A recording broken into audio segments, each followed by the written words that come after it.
Evening. Good evening to you and congratulations. We've not spoken since you became a big man in the House of Parliament.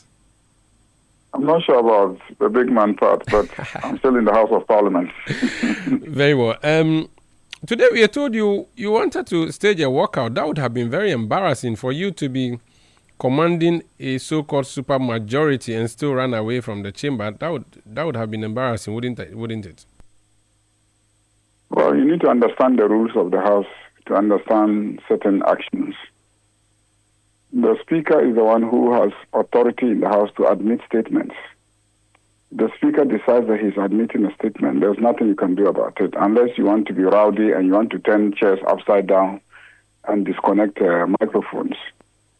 So if we said that if the Speaker insisted and allowed the statement to be made, we will not be part of it. We will step out. And so that if the courts are holding him accountable for his conduct, we will not be part of it. That was a simple message. It wasn't because we're afraid of anybody. It is because under our rules, it is the Speaker who admits statements. And once he decides that the statement should be read, it has to be read. Okay. Now, let's step back a bit and talk about the reason for the disagreement you had today. How independent is Parliament from the judiciary? And I'm asking this question for you to help us understand. You are both a member of the judiciary and of the legislature. This gentleman offended the judiciary. How should Parliament, which is a legislature, deal with that offense? Are you supposed to just take notice of it as you've heard in the media? Or you're supposed to take steps to ensure that he's punished by the judiciary? What ought to have happened and what has happened so far? Well, I mean, what ought to happen? What ought to happen is, if there's a conviction against you, you submit yourself to the jurisdiction of the court that has convicted you. You can then also, at the same time, go through the legal processes of either, appealing against the conviction, applying to the same court to have the conviction set aside, or whatever legal processes you believe will inure to your benefit. That is what ought to happen. Now, all of us as institutions of state, that is the legislature, the Constitution, I think in Article 127, clearly obliges us to assist the judiciary to do their work. And so, in my opinion, we might not arrest the gentleman and hand him over to the courts. That's not our responsibility. If he's walking around Parliament, we see him, well, it's up to the Marshal's office or the police, because we have a Parliament police station.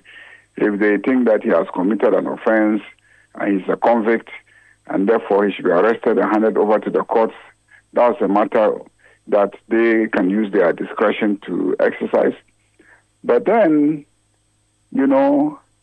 for him to come to the floor of Parliament, knowing very well that he has been convicted by a court, and his conviction was based on an act that he undertook in the Chamber of Parliament, which the court found to be offensive, and asked him to come to court, and he's refused to come to court, and finally they've decided to, hold him accountable for not coming to court. We should not be seen condoning his conduct. That is the simple point that I was making. We're not going to arrest him and hand him over to the court, but then we also should not be seen giving him a platform as if to rub it in the face of the courts. And that, in principle, is what we as a majority, we were against. But that sounds... As for what ought to happen is that, the courts ought to find a way of apprehending him and then sentencing him. That sounds like you want to eat your cake and still have it. So on the one side, you don't want to aid the courts to arrest him. You see him around. He's just a few chairs away. It is not our responsibility as members of Parliament to go arrest him to hand him over to the courts.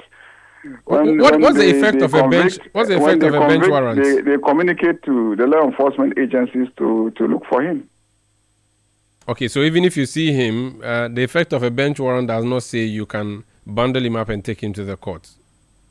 Not me, Mahama Ayariga, or any of the NDC MPs walking around. It's for the police to look for him. Okay. I mean, the argument they try to make is that a civil or criminal process cannot be served on a member of parliament. But we're not even talking about the service of a civil or criminal process. We're talking about the execution of a conviction. So you've been convicted, and the law enforcement agencies have the responsibility to execute the conviction. So if you are hiding under the constitutional provision that says that a civil or criminal process cannot be served on a member of parliament on his way to or whilst he is attending at or on his way back from parliament or whilst he's performing his parliamentary duties, that is the service of, a process. But how about if you've been convicted by the court for an offense? If the law enforcement agencies see you around parliament, can they arrest you or not? I do not see any provision in our constitution or our standing orders that deals with that. So all the arguments that they were making on their side, they were simply focusing on the rules relating to service of process. So in your mind, he can be convicted. I mean, he can be arrested without necessarily informing the speaker as the procedure dictates. Well, once he's arrested, they have to quickly inform the speaker. That's also part of the rules. But that is after he has been arrested. Because the rules say that when you arrest a member of parliament or you detain a member of parliament, within 6 hours you should inform the speaker. So not before. It should be after. Not before. After you anybody who detains. But then I think that procedurally it might be appropriate for you to bring to the attention of the speaker that a member of parliament has been convicted. That would be useful. But the rules as we have them deal with what should happen to you if you have been detained, arrested, or restrained by a law enforcement. By the register of a court. Then you are to bring the information to the attention of, or you bring the incident to the attention of the speaker within, 6 hours. But here, we're not dealing with that. He's not being arrested. He's walking around in Parliament House. But is a bench warrant not carrying the same effect as a warrant of arrest? Because it is, both are saying, bring this person to face justice because he possibly failed to show up. And so to the extent that it is a process, it's a court process, and you would have to serve it on the speaker before the speaker then in turn allows you to execute. I don't get why you are thinking or saying that this is not a process. It is a warrant, just like a warrant of arrest issued by the court, called a bench warrant. There's a difference, in my opinion, between a bench warrant and then also when the courts have actually convicted you for contempt. That is my position on the matter. So when you are invited to come to court and you fail to come, the court issue a bench warrant that they should go and bring you by force.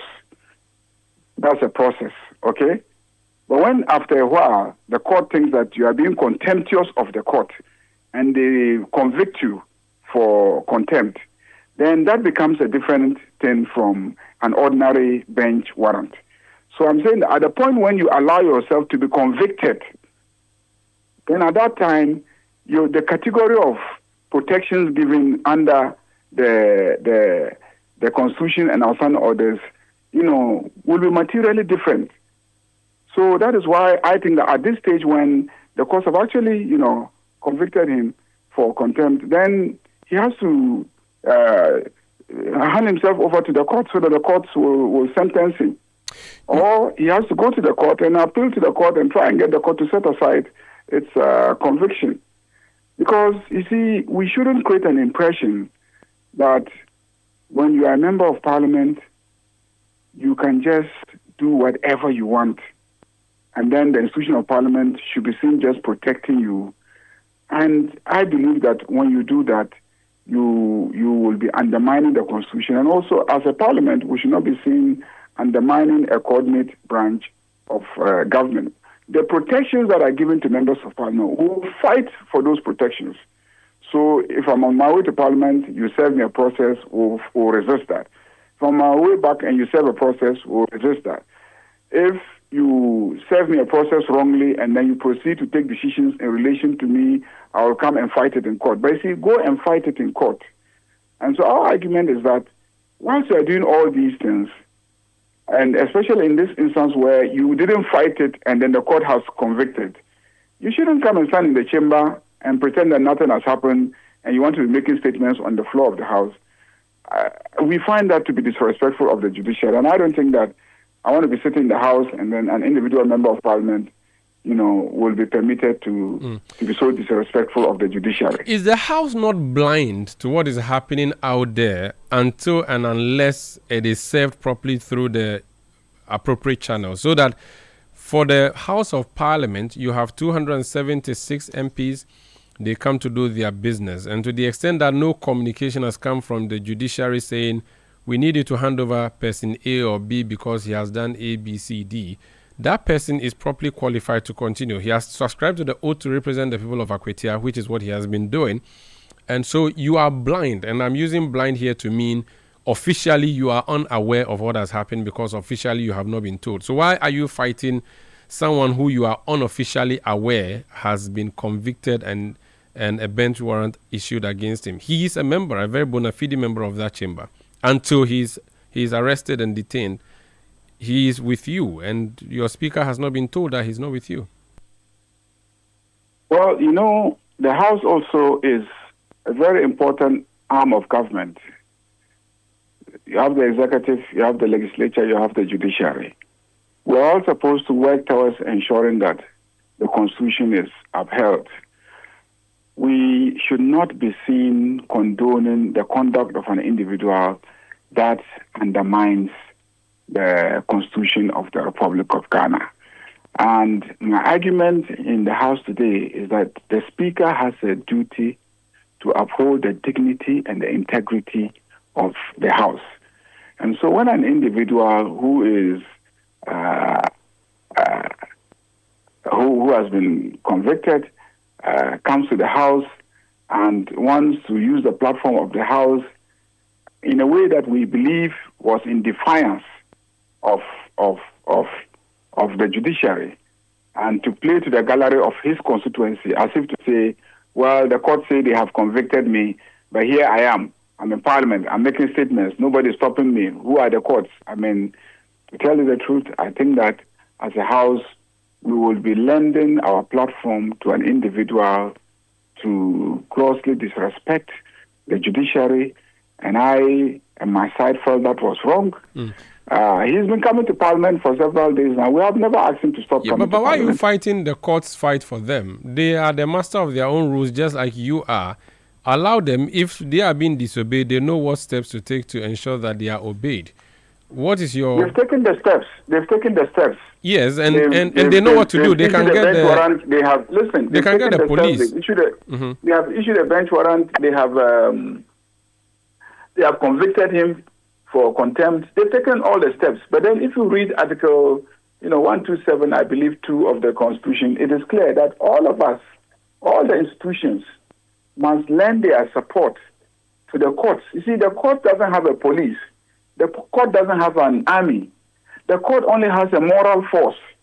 And it is the two other arms of government that must enforce the decisions of the court and give the court legitimacy. The court, they don't have their own police.